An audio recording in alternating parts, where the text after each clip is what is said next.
AP direct में आपका स्वागत है। आज जीरो में लिंग आधारित हिंसा और भेदभाव पर एक दिवसीय जागरूकता कार्यक्रम आयोजित किया गया।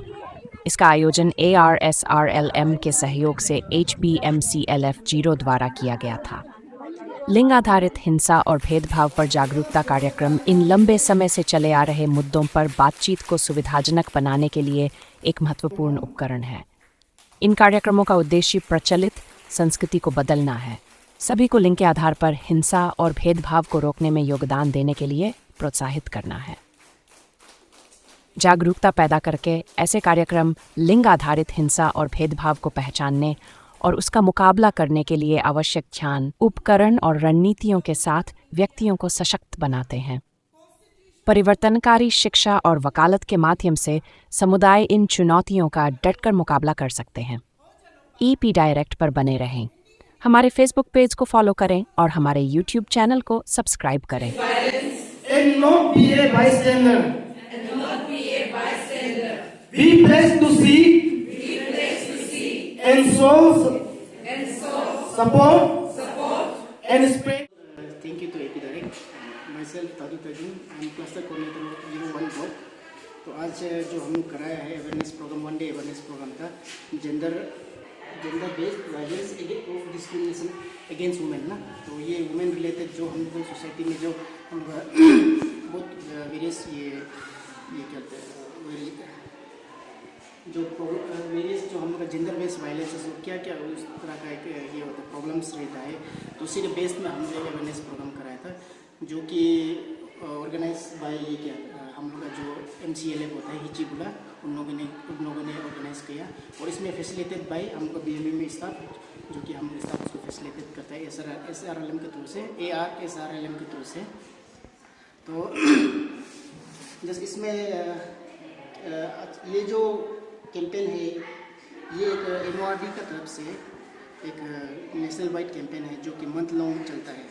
तो उसमें इनिशिएटेड बाय MORD करता है और NRLM उसको टेक ओवर करता है। NRLM के थ्रू से हम SRLM लोग उसको ब्लॉक लेवल हम लोग डिस्ट्रिक्ट लेवल में हम लोग उसको इनिशिएट करते हैं, हम लोग उसको टेक ओवर करते हैं, उसको हम लोग गाइड करते हैं, गाइडेंस देता है। तो इस तरह से ये अभी जस्ट ये ब्लॉक में अभी हुआ है तो उसके बाद 01 में हुआ है, अभी होंगारी में भी होगा, धीरे धीरे करके हर ब्लॉक HP वाइज और ये विलेज लेवल में भी होगा बाद में। तो ये मंथ लॉन्ग चलते रहेगा।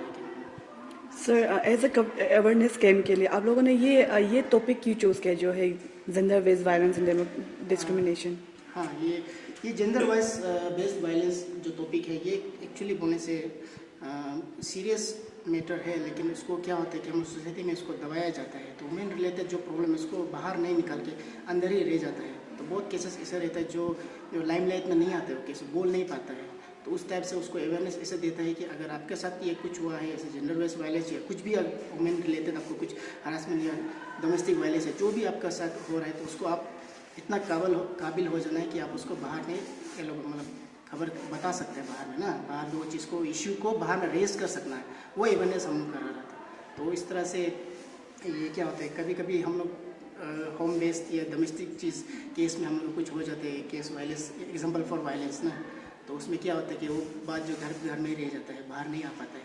क्यों नहीं आ पाता है? क्योंकि वो लोग पास अवेयरनेस है, वो उन लोगों के पास बोलने का वो एक बोलने का हिम्मत नहीं रह जाता है। तो ये अवेयरनेस करने से अवेयरनेस के थ्रू से हम लोग ये फैसिलिटेट करते हैं कि एटलीस्ट आप लोग वो चीज़ को आप लोग बता पाओ बाहर में आके।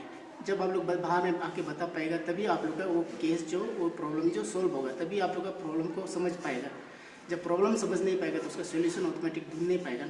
इसलिए फर्स्ट है कि हम लोग प्रॉब्लम फाइंड आउट करना है, फिर प्रॉब्लम को लोग कैसे सॉल्व करेगा उस तरह से हम लोग स्टेप बाय स्टेप्स को लेके जाना है। ये अवेयरनेस में हम लोग ये सब चीज़ सिखाते हैं। देखा जाए तो वायलेंस जो है मेन के ऊपर भी किया जाता है, वायलेंस कहीं ना कहीं, तो उसका अवेयरनेस को लेके आप लोगों ने नहीं सोचा? नहीं, ये एक्चुअली ये जेंडर बेस्ड मतलब आप मेल और फीमेल दोनों के लिए है ना। तो लेकिन आज अगेंस्ट वुमेन बोल के स्पेसिफिक हम लोग यहाँ में लिखा हुआ था कि वुमेन अगेंस्ट बोल के, तो वुमेन का रिलेटेड बात किया। जनरली बोला जाए तो ये मेन का रिलेटेड भी होता है, मेंस के अगेंस्ट भी बहुत सारा डिस्क्रिमिनेशन वगैरह होते हैं। उसके ऊपर भी हम लोग का ये हम तकरीरिया मैडम जो कि superintendent of tax and excise narcotics, उन्होंने भी और बहुत अच्छे से हम लोग एलोबरेट करके बताया कि ये एक साइड नहीं है, दो साइड भी होता है, मेंस का भी होता है, फीमेल का भी होता है। तो मेल एंड फीमेल दोनों का ये बेस में ये होता है। तो उसी को उस तरह से हिसाब से कैसे डील करना है वो चीज़ को अवेयरनेस में बातचीत करके आप लोग शेयर करके दें। लेकिन आज स्पेसिफिक आप लोगों ने वुमेन के ऊपर जितना भी स्पीच था वो सभी स्पीच वुमेन के ऊपर पे था, राइट? तो जैसे कि आपने कहा कि तखीरिन्यो मैम ने जो अपने स्पीच में बोला था कि प्रॉपर्टी राइट जो वुमेन को है, वुमेन को भी मेन को जितना प्रॉपर्टी राइट होता है उतना वुमेन को भी होना चाहिए, तो उसको आप क्या कहना चाहेंगे?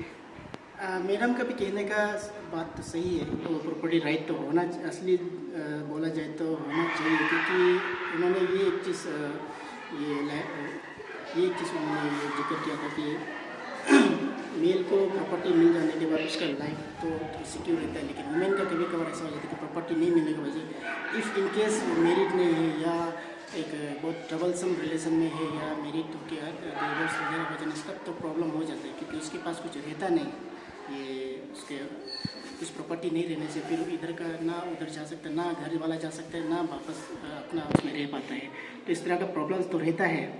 तो ये एक बहुत डीप रिलेटेड एक इश्यू है जो कि स्टेट वाइज डिस्कस तो हुआ है, तो उसमें तो ज़्यादा मैं तो नहीं बोल पाऊँगा, लेकिन ये एक केस है जिसको डिस्कस कर सकता है और कर रहे हैं बहुत लोग भी ना, तो जैसे कि आवाज़ लोग भी जो वुमेन रिलेटेड ये एसोसिएशन के हैं उन लोग भी इस चीज़ को लेके बातचीत करते हैं। तो मेनली हम लोग क्यों आज वुमेन को ही लेके रिलेटेड बात किया, क्योंकि हम लोग जो डील करता है, जो हम लोग जिसके साथ काम करता है वो है मेनली वुमेन मासेस ही होता है, सेल्फ हेल्प ग्रुप में वुमेन लोग ही रहता है, तो इसलिए हम लोग मेन तो प्रायोरिटी हम लोग वुमेन को ही लेके हम लोग डिस्कस करते हैं। तो मेन तो उसमें आता है, लेकिन पहले प्रायोरिटी वुमेन को देके उसके बाद मेन रिलेटेड डिस्कस करके, तो ये ऐसे करके हम लोग अवेयरनेस करते हैं। तो सर ये जैसे कि आज ब्लॉक 1 में हुआ है, तो नेक्स्ट प्रोग्राम कब तक देखने को मिलेगा? ये नेक्स्ट प्रोग्राम आपको 1-2 दिन में देखने को मिल जाएगा। वो अभी ये होंगहारी साइड में होगा, क्योंकि ऑलमोस्ट यहाँ का 01 का तो हो गया है, तो नेक्स्ट होंगहारी में होगा, तो उसमें आप लोग को भी इन्वाइटेड है, आप आने से तो थैंकफुल रहेगा। तो सर जैसे कि आज जो ऑडियंस लोग था बहुत जैसे कि बहुत ज़्यादा था जो वुमेन लोग था, तो नेक्स्ट प्रोग्राम के लिए आप क्या कहना चाहेंगे पब्लिक को? नेक्स्ट प्रोग्राम के लिए वही मैं अपील करना चाहूँगा और रिक्वेस्ट करना चाहूँगा अपना पब्लिक भी इसमें आ सकता है, ऐसा बात नहीं है कि जस्ट वुमेन ही आना है, मेल भी आ सकता है, तो ये सबके लिए है, ओपन फॉर ऑल है। तो लेकिन स्पेशली हम तो अपने ये SHG ग्रुप मेंबर्स लोग को आज के लिए थैंकफुल रहे, क्योंकि बहुत मास में आए आज, बहुत ज़्यादा है, तो उस तरह से मैं दूसरा कैंपेन में भी मैं इसको एक्सपेक्ट करता हूँ कि उन लोग फिर साथ देगा और मास में इसी तरह से उन लोग ग्रुप में आके रेस करेगा programme. Thank you direct.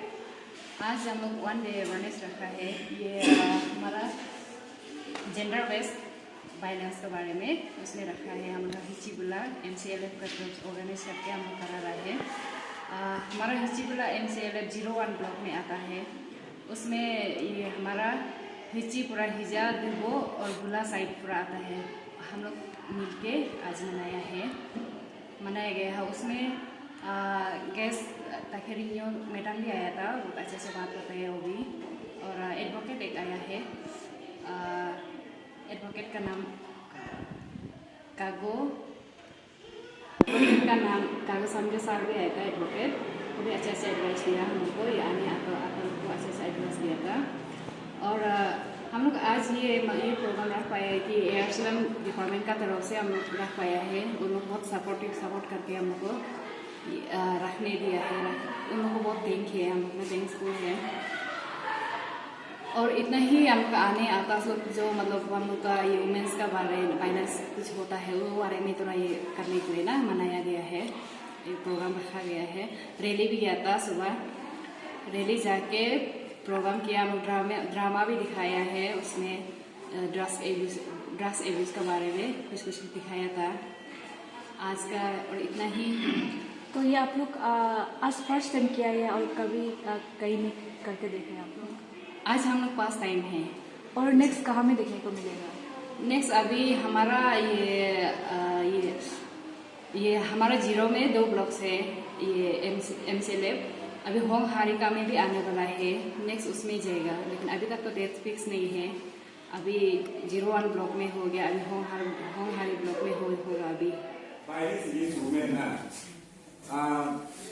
Udio jaga-jaga mun society nun kapagendo kapang kura tara jam kapari ki gender based new na discrimination mun लेकिन constitution nun ka constitution law ki new jelo equal treatment ayin ka kagiyo लेकिन pada दूसरा society हो उनका बड़ो discrimination मुलो